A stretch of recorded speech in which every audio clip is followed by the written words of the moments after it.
Welcome to Club Damingo, brought to you by Cyclone Comics. And get a move on. Hurry up, Chaloner. Yeah, okay. We're here and recording, so good evening from me and good morning from you, Timothy McEwen. Where are you sitting in at the moment? We're sitting in our hotel at the moment in Malta, in Slima, in Malta. So the travel. Now, you've been there for quite a while. Yeah, so we've been here for so long that I kept on looking at my notes going, have I missed a meetup with Gary? Like, it feels like we've been here for weeks. Now, the other one was early, so we're kind of back on time again, kind of, sort of. Right. Yeah. That's what it was there. But we were getting sick of Malta? Come on, aren't you getting... I've seen the photos. They look pathetic. I know, it's terrible. It's all those buildings are just fixer-uppers. Now, talk about rentals. They definitely are. Oh, my God. The whole place is just astounding to look at. Every aspect. Yeah, I've got my morning English breakfast tea. You've got your evening wine. Yes. The entire place is just gorgeous. Every corner you turn is another normal street for them, and it's just beautiful. And yeah, a lot of it is dusty and looks like it's falling apart. And a lot of it is absolutely falling apart. There's a lot of empty buildings, but a lot of huge construction as well.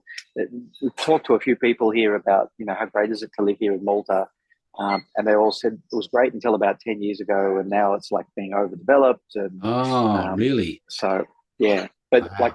Obviously because we've never been here before, we don't get any of that comparison. So as far as I'm concerned, it's just gorgeous. And every meal we've had, we've gone down to the waterfront, and it's like we were sat at the worst table in this outdoor restaurant last night, and Annabelle says, but it's the view is still absolutely incredible. Everywhere is incredible. So as a beautiful place, the water is crystal clear. We're swimming in at least 2 places today, maybe 3 if we can manage it. Shut up already. The hotel pool and this place called the Blue Grotto today. The Blue Grotto, where the water's crystal clear and sparkling blue. We had frost on the grass here, and it didn't start melting till about 11:30. I was going to say it's 31 degrees here, and you had 9 today. Is that right? Something stupid. Yeah, it was ridiculous. And Sydney's about to get a month's worth of rain or something in a couple of days. So yeah. It is very hot. It was hotter in Dubai, but it feels hotter here. Right. So, yeah. And there's very little shade. You walk a lot of places in the sun. Do you have much cloud cover, or because it's an island and it doesn't really gather any cloud, you don't get any clouds? Very little. I spotted some yesterday, and I exclaimed that there was cloud. The cloud. It's a cloud. Yeah.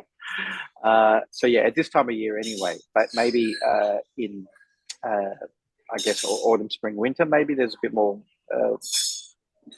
rain and cloud, but yeah, this time of year. So we're here in the absolute high season, which was because we were navigating 13 other people to all be here at once to scatter my father's ashes. And how did all that go? The whole family connection, that all was fine, was it? And it went smoothly? Great. Yeah. The scattering the ashes went extremely smoothly. I couldn't believe it because it's a little bit illegal, not 100% illegal, but it is biological mass that you're throwing into the ocean. So, I was thinking more of the wind blowing in the wrong direction.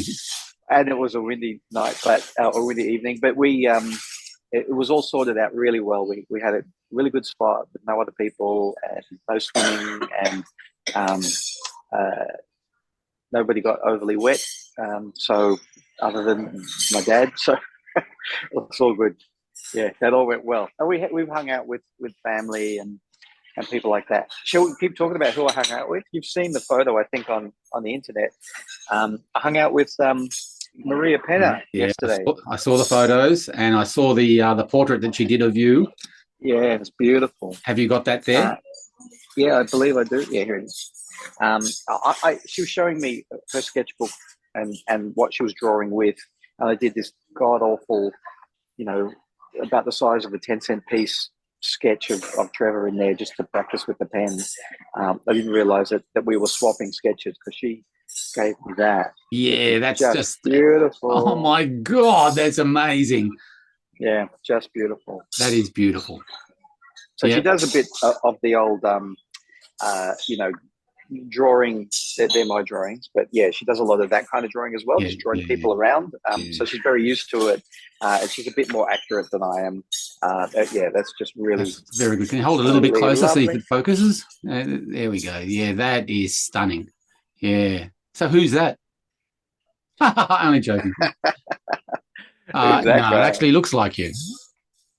So we hope to go and swim with Maria and her partner Carmen in the coming days as well. They don't live here. We're in Slima, which is just opposite because there's lots of bays. It zigzags in and out a lot. So we're on this piece of land that's mostly Slima, and opposite us is the capital, which is Valletta. So they're very built up and very busy and quite touristy. But extraordinarily beautiful. So Amber showed me the name of where they live because it's hard to remember. So they live down the coast a little bit south. They live at Massascala. I haven't got the accent down yet. So just as beautiful as here, but a little bit smaller. Just enough tourists to keep it lively, but not enough to make it feel like it's overrun. And lots of boats and beautiful swimming there as well. So we hope to get back to see them again because we had a lovely afternoon little spot of lunch at their favorite cafe and swapping stories. So for those that don't know, Maria Pena is probably a better pronunciation, is mostly a storyboard artist at the moment. That's how she makes her living. Lives here for half the year in a flat in Massascala, and lives in far north Queensland for the other half of the year. Wow! in another lovely house there with her partner, and just does all of her storyboarding work remotely. Yeah, right. And lives this incredible life. Really, really beautiful. That's what it's life. about. Yeah, exactly. Yeah. So, and she, again, I unless you've done a little bit of the research, maybe I should have looked on the Australian Comics database to see how much of her work has been databased yet. But she did work for Fox Comics back in the day, right? And I'm pretty sure she did a few of her own comics as well. But off the top of my head, and because I don't have my collection here, and we're not very good at research. That's right. Research. What's that? What is that? That's the loop. Our research is our dim memory. Exactly. Yeah. Ever dimming memory. So she's that's how I know her from comics. And we're trying to figure out if we might have ever met before, and I don't think we might have actually properly met. But she said, "Were you at that comic convention in Sydney?" I'm going, "Oh, there's a lot of comic conventions in Sydney." And she's going, "No, from way back, like 1980 something." I'm going, "Oh, like the Opera House in 1985." She said, "Yeah, the one with Eisner and Steranko." I'm going, "Yes, I was there." So She was there, and I was there, and you were there. She possibly got your name and address. She got she brought a little black book with her to get people's I remember that. Yes, of course. Yeah. Oh, how's she going anyway? I remember that encounter. Exactly. And we chatted a bit about Michael Dutkovich. She said a friend of his had an ice creamery, and they all kind of went in there after hours, opened up the shop, and had ice cream late at night and all that stuff. So she had a great time there because she was Melbourne-based at that point. Right. Yeah. Originally from El Salvador. Right. And the other thing she said, which might again be of interest to you, is that she said, I forget how we got onto it, but we were just talking about great comics and great artists. We talk about Love and Rockets, and she's on a podcast by accident. She's on a podcast regularly now. It's part of the 22 Panels podcast, and they do a book club. And the book club is basically the Love and Rockets book club, and they're just reading an issue, I don't know, per week or per month or something. And they got to issue 18, and they were reading through the whole book, which they do for the book club, and they got to the letters page, and Maria had a letter published in issue 18. So they contacted her, sought her out, contacted her, and then invited her to be part of the podcast. So she's on that on a regular basis, where they talk about an issue and they pull out one favorite panel each and all of that kind of stuff. So being a Love and Rockets fan as you are, I thought you might something we should catch up on. Yeah, definitely. From about the 19th episode onwards, that's her. Wow. Yeah. Hey, speaking of Love and Rockets, did I tell you about hearing back from Fantagraphics about my complaint about the trim size? I'll have to tell Samuel what they say. Hold on a sec. I'm going to have to bring my mail up. Let's see. Fantagraphics, customer service. I wrote, "Hi, Fantagraphics. I have one question. Why is the Life Drawing hardback by Jaime Hernandez a different size, slightly wider and taller than the other hardbacks like Tonta? Other than that, keep up the great work. From Tasmania, Gary Chaloner." And they replied the next morning. I got a pretty speedy reply from Seattle. "Hi, Gary. It's hard to say. Decisions like that are usually left up to the artist." And that's it. Oh. Thanks for that. So blame the artist. Now, I think the last person on the planet that would probably decide to do a funky trim size on a series of books would be the main artist. But hey, that's just me. Blame the artist. Amazing. But anyway, thank you, Fantagraphics, for getting back in touch so quickly. That was there you go. It solved the problem for me. Have you ever been published for Fantagraphics? Any of the Eisner stuff? No. Okay. All right. So I'm going to pull out a couple more things here.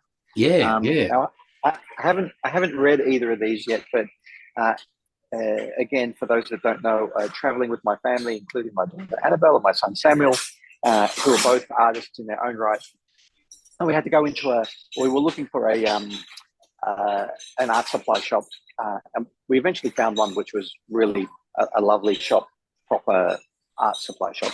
But in our haste, we only found like a really small hole in the wall sort of place, which was more for kids really, and it had kids' books and toys, but also art stuff. But she just needed a couple of things. But on the wall, a lovely person behind the counter, very, very helpful. On the wall, I spotted this. And I went, "Oh, can I have a look at that, please?" Because to me, it looked like a comic, which it is. So, "Is that a comic?" And she said, "Yeah, is it by a local person?" So I bought this comic by a local person, which I haven't had a chance to read yet, but it really caught my eye because it's square and kind of small and black and white. All of the things I kind of like really in this sort of comic, and it's a little bit anthropomorphic, which also helps.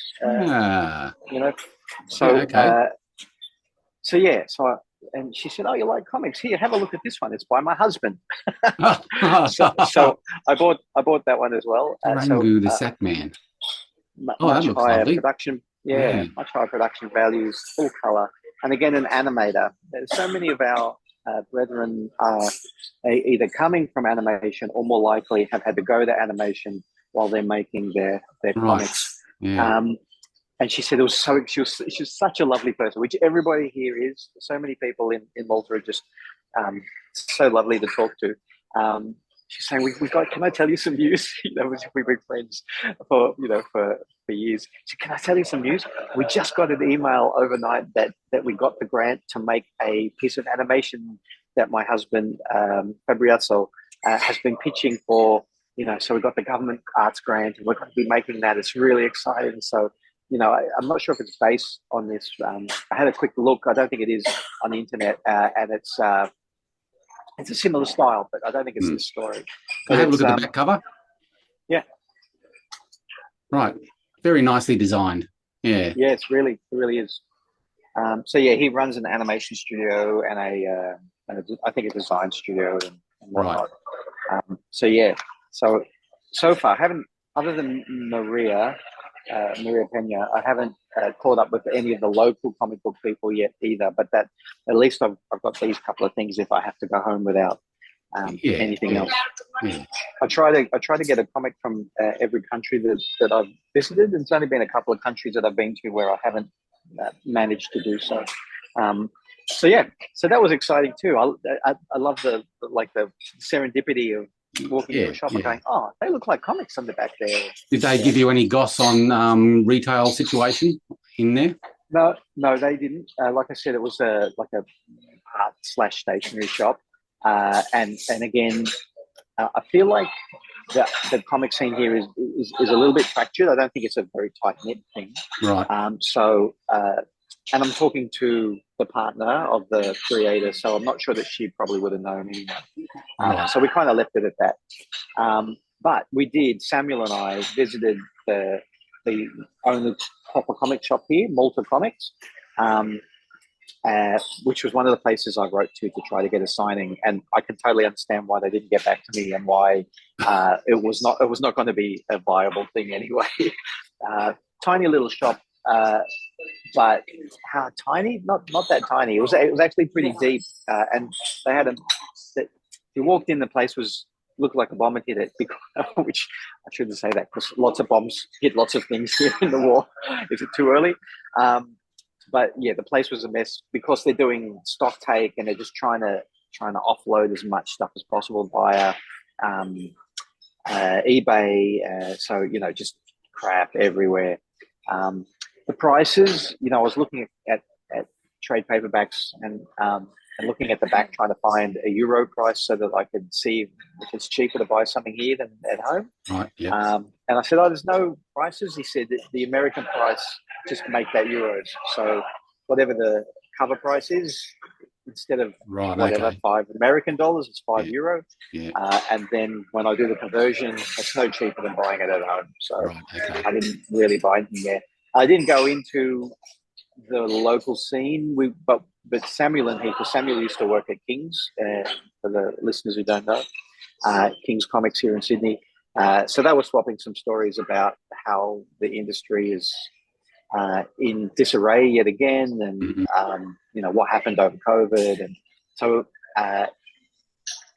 Kevin was his name, I think, at the comic shop. I think it was Kevin. He was saying it's really hard and only getting harder. So yeah, and he's the only shop in the country. So if you want to go buy comics, you think he would be the one to go to. So you think he'd be making the money, but I think it's very difficult for all comic shops everywhere. So difficult as in customer spending, or difficult as in distribution and getting the actual comics to sell? Yeah, both of those things. So so the distribution is getting harder and harder to navigate to begin with, and they're receiving their shipments later and later, and that's when Samuel said that, which I didn't realize, that the comic shops in Australia are getting them used to get them like a day or two after. Is it Wednesday that they get them in America? And now it's like a week, maybe 2 weeks. It's just crazy. Yeah. So I think he's in a similar position. And yeah, just customer base dwindling, and I couldn't see where he had his monthly comics. And I kind of asked that. And he did reply, but it didn't make sense to me. So I'm not sure where his monthly comics are, how that works. But he must be doing monthlies. But the place was full of trades and pop vinyls and figures and stuff like that. And I don't get too excited about going to a comic shop just because it's overseas anymore, because they're all pretty much the same. But being in Malta, does it not have a nice array of Italian editions of different things? No, it was all American. So I'm just putting everything on Do Not Disturb. I don't know if those noises were coming through. So yeah, it was almost all American, to the point where I'm daydreaming as we leave. I mean, if you opened up the only more arty, more European comic shop in Malta, you'd probably do pretty well because you've got all of the Europeans coming here for the weekend, and if you opened it in the right place, because this was in the suburbs. Yeah, right. This was not in the town centre, which I can understand would be very expensive rent in the more touristy areas or in Valletta. But I was thinking it would be pretty cool to have like a Eurocentric shop that didn't pander to all of the diamond distribution shenanigans and all of that crap. Diamond. And they don't have it. And the other thing he said was, which was really interesting, he said, "Do you guys pay VAT, so value added tax?" So that sounds like it's an EU instigated thing, right. But different countries have a different VAT. He said so. He finds that, for example, he said somebody from Spain will buy comics from him because he only charges the Maltese VAT as opposed to the Spanish VAT, and it's a lot cheaper. So he's got that in his favour. But yeah, so he was, and again, really happy to chat and very friendly. Took time out of his day to talk to us while he was supposed to be doing his stock taking, but then we got interrupted by a phone call, and so we left at that point. Yeah, cool. Okay, and so you've been eating a lot of the local hot spots, have you, and sampling all the wares around the island? Yeah, we've been going to a lot of places. I was going to say earlier, I don't know if it was the second night we were here. We were having dinner, and I said, "How many nights have we been here?"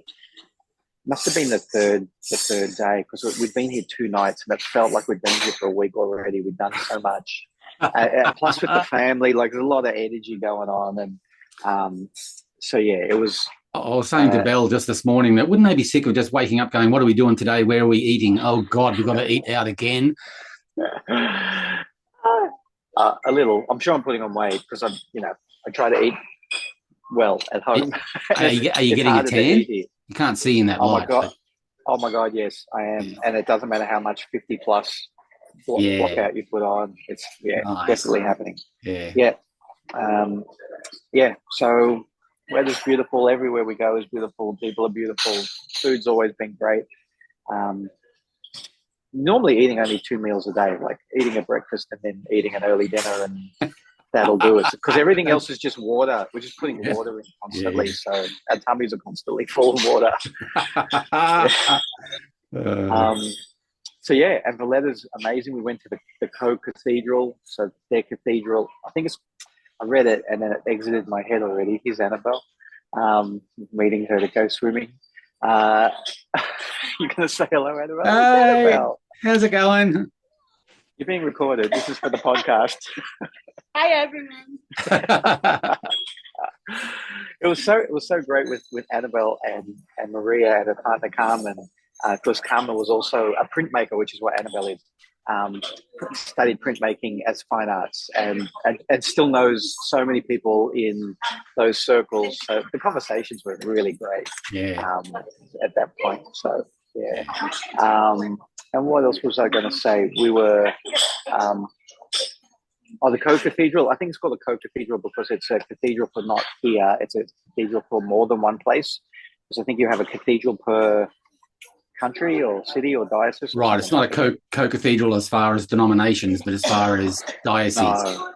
Yes, I think it's more the latter. Yeah. Right. And it's beautiful, and it's like, I forget, like the whole place is painted in gold, like gold leaf. Gold leaf. Yeah. The whole place, and it's like the Harbour Bridge. They're constantly reliefing the whole place and going back to the beginning. But it's got a Caravaggio painting as like the centerpiece, and it's the beheading of St. John the Baptist by Caravaggio, and it's really it's a beautiful painting, obviously because it's by Caravaggio, but it's also a really important painting because it's one of the very few. I think there's only like 2 or 3 that he signed. He didn't sign any of his paintings. Okay. Yeah. And it's signed. He must have been influenced by Eisner because there's blood coming out of the neck of St. John the Baptist, and then Caravaggio's name is like written in the blood, so it's part of the painting. It's a comic book thing. Great typography. Yeah, exactly. Yeah. So yeah, amazing, beautiful place. But everywhere you go is beautiful, and you know, we've been in a couple of different residencies here, so we're walking the streets a lot, and every street is beautiful, incredible. But you pass by a thing that looks like a church, and you go, "Is that a church?" Or it's pretty small, and you walk in, it's just a tiny room with some pews in it and a little, not a tabernacle, but a tabernacle-like thing at the end of it. Yeah. And it's just a place where you go to pray to that particular saint. Right. So many of the houses have got a little Mary inset at the door, like a little alcove. Right, you know, only a few centimeters tall with a Mary in there. Some places have got like a horse line out the front of their house. The very old school Catholic place here. There is a name for those things, but I don't know it. The little alcoves with a statue in it that you pray to. Yeah. So yeah, very old school Catholic here, and to the point where a couple of people said to me, "Be careful when you're asking for permission," which we did, to scatter the ashes, because they don't believe in cremation as part of their version of Catholicism. Interesting. Or Christianity, yeah. So, they don't believe in it, so you might have trouble getting those ashes in. So, So all the McEwens were there, dressed in black, sneaking around at night. Looking very sus with a jar of ashes. Yeah, exactly. So, yeah, it's been amazing. And how many more days you got there? 5 more nights, and it won't be enough. It won't be enough. It's because it's a small country, you feel like if we went to Rome and you just spend your time in Rome and say, okay, well, we can't see all of Italy, but when you're in Malta, you feel like you can see all of Italy, all of Malta. So we're gonna. Is it noisy here? Can you hear other noises? Or I can hear other noises, but it's just cafe noise. So yeah, we're kind of trying to see as much as we can. And the thing is, where we are on the coast is about halfway north and south. Right. And we went all the way to the south yesterday, and it was like a 20-minute drive. Oh, wow. 25-minute drive. Yeah. So it's like right next island. Pretty quickly. Yeah, it's probably about that size. But there's an amazing church of some sort in the center in a place called Mdina, because it's all fort driven. Like the letter was built from scratch to be a fort, so there's huge walls. It looks almost biblical, 16th century, but these amazing huge walls to fortify the place. And there's a fort on every point, and we're going, so that's on the coastline, right? And we're going inland today to a place called Mdina, and it's a little fort city as well on the top of a hill. Right. And from what I hear, from there you can see the ocean around almost the entire island. Wow. So, yeah. Look where Malta is in the middle of the Mediterranean, south of Sicily, that would be all the ships would go past essentially, and you get a clear shot of them. Yeah. It's been constantly taken over by culture after culture after culture, because it's about halfway between Sicily and the north of Africa. Yeah. And so we've got the Middle Eastern countries on the eastern side, and Greece and everything. Greece, Turkey on the eastern side. Italy just above Egypt, Tunisia, just south, etc. So. And so for the war, it was very important, constantly being bombed. We visited my dad's house where he mostly grew up. Yeah. And the facade is there, it's beautiful. But the interior had to be completely rebuilt during the war, because sirens go off. My dad and his family raced down to the air raid shelter. After the air raids finished, they come back up, and a bomb had dropped in the middle of their house and blew out the entire house, but left the 4 outside walls, because they're all it's like terrace housing, right? It's all stacked up. So the interior of the house was totally gone. Wow. So it's a really interesting place if you're into the World War II kind of stuff as well. Are you doing a lot of family research? Or have you done a lot? No. Oh, that's a whole nother podcast.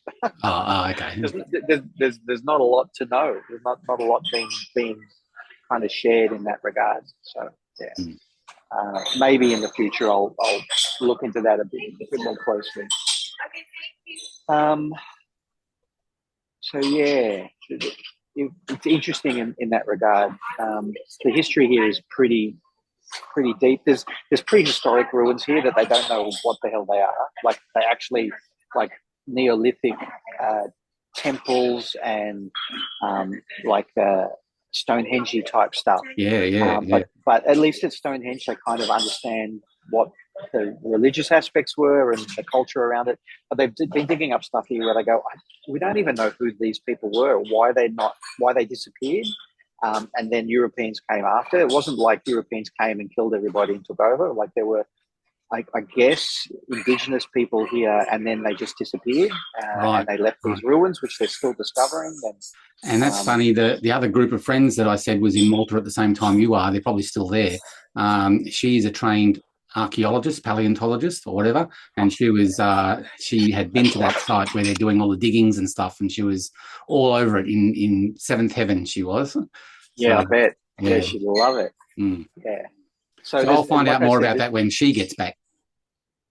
There's so much to do. We're not going to get it all done. So yeah. So today we're swimming. What time is it?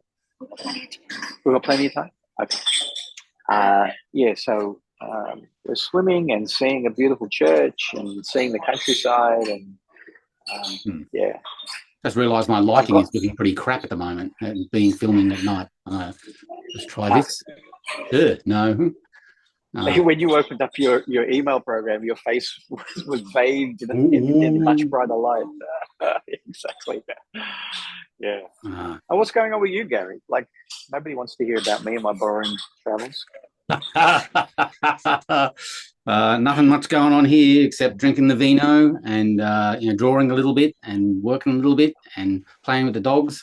And still the middle of winter here in Tassie, so it's a lot of fireplaces and staying warm. The only thing that I've got on my list of things to talk to you about or let you know, but you're across social media anyway, but recently we've had the WA Premier's Book Awards shortlist announced.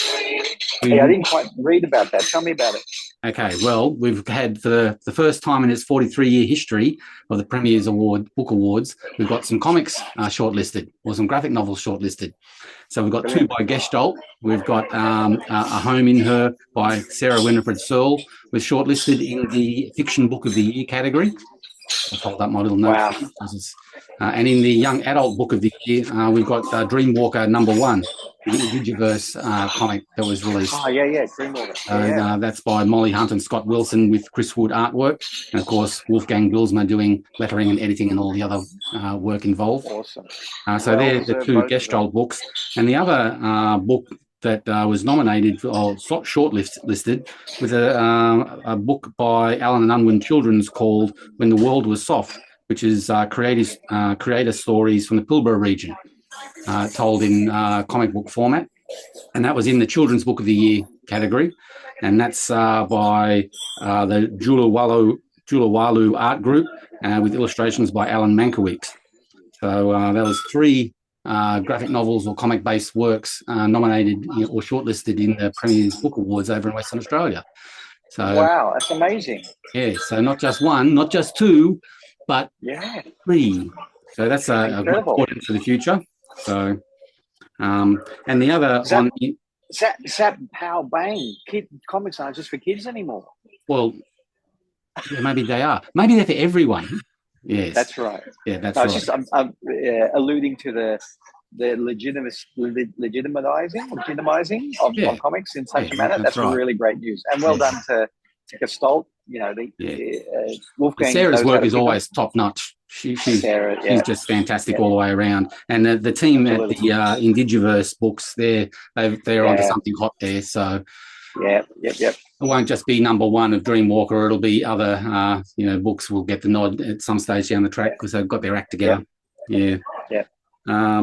The other award that was of note during the week that I found out was Stellar Land's issue number 2 was tied silver in the Independent Publisher Book Awards in the sci-fi, fantasy, and horror ebook category.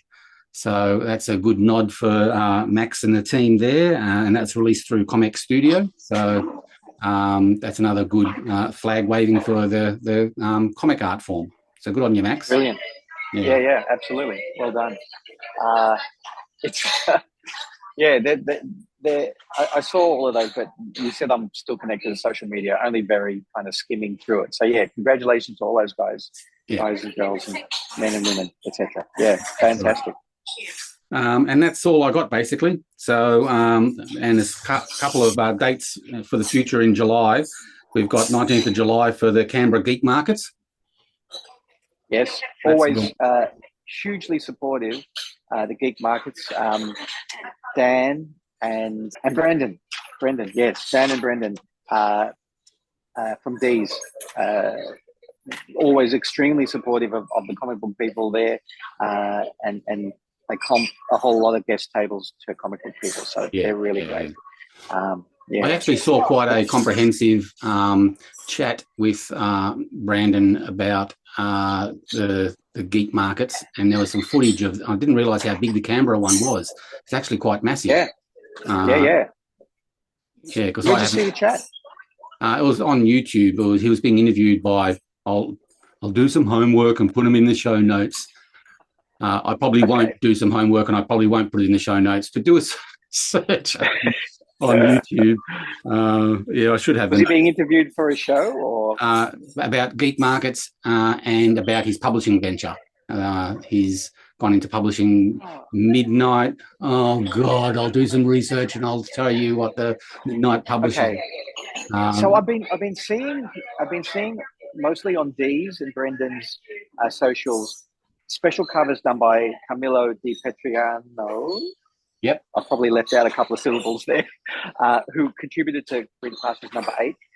Wonderful fella, great artist. And I'm thinking, why is he getting like special covers done for these comics? And I haven't done the research. I didn't realize that Brendon was actually publishing them. So that's interesting. Right. And he's done a deal with the original guy over in the States. And this interview with him explains all of that. So I will make a point of putting in a link in the show notes so that people can actually understand what we're talking about.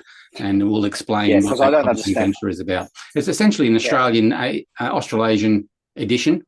And the Australasian edition of the American edition has bonus pages and purpose variant covers for Australia.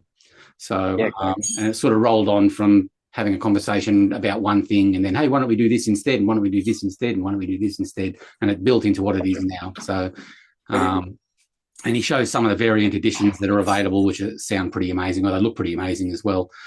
So, yes, I'll do the homework and I'll put in a link while it's still in my history on my browser. But, yeah, that sounds all very interesting and worthwhile following up for him as well. So, yeah. Cool. So, the Geek Markets are well attended because they're free to get into. That is key, I think. Yeah, and it's this is not. I'm not saying this to be denigrating, but it's mostly a large artist alley, but it's got that very sizable comic section to that artist alley. So it's well worth going to if you haven't been to go and check out who the comic book people are there. And I think Daniel Rathbone is trying to expand it into a little bit more of a convention-y type of thing with a bit more of the idea of doing panels and stuff like that. So I think still keeping that comic book soul to it. Yeah, absolutely. Yeah. Now, it started in Canberra, didn't it, Daniel? Yes. So it's like the home show. Yeah, and he's done, I think, was it Goulburn, and he's done Sydney. And I'm not sure what his plans are with how much he's going to continue to expand or consolidate or what. But yeah, right.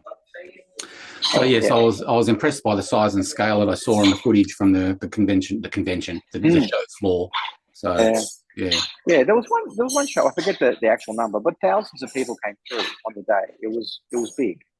And I reckon that it's a pretty important thing to have it as a free of charge event where people come in. How much do you pay these days at the door for pop culture convention these days. You know, I think I saw somebody complaining about one of the ones on Soon or recently, and I think he said by the time you get in and buy some terrible food and whatnot, it's like a $50 to $75 day. Which I do get. You know, the large comic conventions they really are setting up a day's worth of entertainment. If you were to get there close to opening and stay close to closing, it's not bad value. And I know that it sounds like I'm trying to speak on their behalf, argue on their behalf, because I used to be involved with one. I'm not anymore, but there is, to a certain extent, the fact that I was on the inside, and I do know that we're hoping, or shows like that are hoping to give you a day's worth of entertainment. Most of the events that happen once you're inside are free. I know you have to buy some food, and you might want to buy some geek paraphernalia, and hopefully you're buying a whole bunch of comics. But hoping to make the thing enjoyable.